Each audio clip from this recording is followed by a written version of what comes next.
ابھی جو ہم نے پڑھا تھا وہ ہم نے یہ پڑھا تھا کہ حروف مدہ ہوں، ٹھیک ہے، حروف مدہ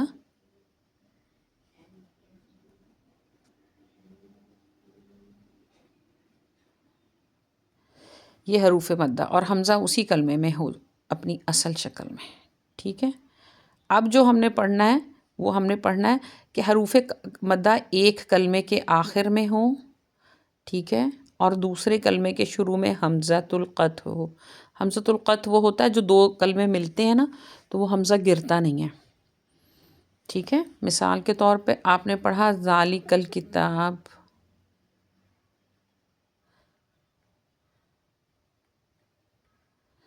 تو یہ جو تھا نا حمزہ گر گیا، یہ کاف کی زبر اسلام سے مل گئی، ٹھیک ہے، یہ تھا حمزۃ الوصل، یہ گر جاتا ہے۔ حمزۃ القطع جو ہوتا ہے نا قطعی حمزہ وہ گرتا نہیں ہے جب دو کلمے ملتے ہیں، تو وہ ہو دوسرے کلمے کے شروع میں، ٹھیک ہے۔ تو پھر وہ ظاہر ہے اپنی اصل شکل میں بھی ہو سکتا ہے اور الف کے اوپر حرکت بھی ہو سکتی ہے، تو وہ حمزۃ القطع ہوگا۔ تو پھر اس جو مد کو کہتے ہیں مد منفصل اور جائز۔ منفصل اس لیے کہتے ہیں جو وجہ بن رہی ہے نا اس الف مدہ واو مدہ یا مدہ کو زیادہ کھینچ کے پڑھنے کی، ان کو ہم نے زیادہ کھینچنا ہے، تو وہ فاصلے سے ہے، یعنی اس کلمے میں نہیں ہے۔ متصل تھا تو مطلب حروف مدہ کے ساتھ ہی جڑی ہوئی ہے وہ وجہ، وہ کنڈیشن، تو اس لیے متصل کہا اس کو۔ اور منفصل کا مطلب یہ ہے فصل سے منفصل فاصلے سے ہے، یعنی تو وہ حمزہ دوسرے کلمے کے شروع میں ہوگا، ٹھیک ہے۔ تو اس کی ہم پریکٹس کر لیتے ہیں۔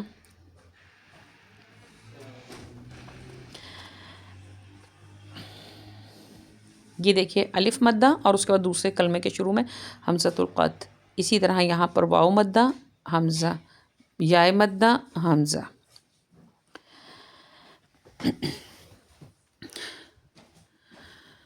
ما اصاب قالوا اتجعل بنی آدم۔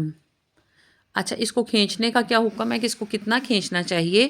اس کو 2 حرکت بھی کھینچ سکتے ہیں اور 4 حرکت بھی، ٹھیک ہے، یعنی 4 حرکات 4 حرکت، 4 حرکات یا پھر حرکتین،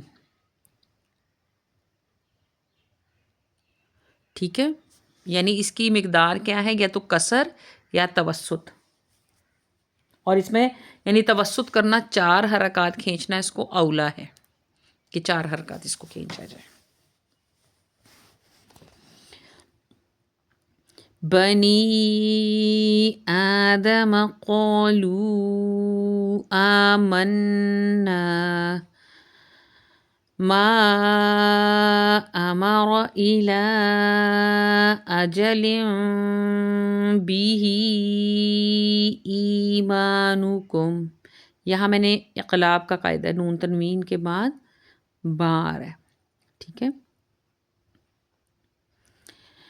به ایمانکم کلمتہ القاها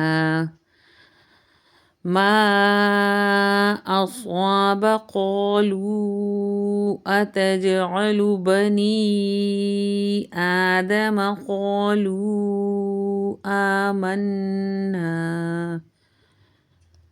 ما امر الى اجل به ایمانکم کلمتہ القاها۔ جی کوئی کوشچن ہو تو پوچھ لیجیے آپ لوگ۔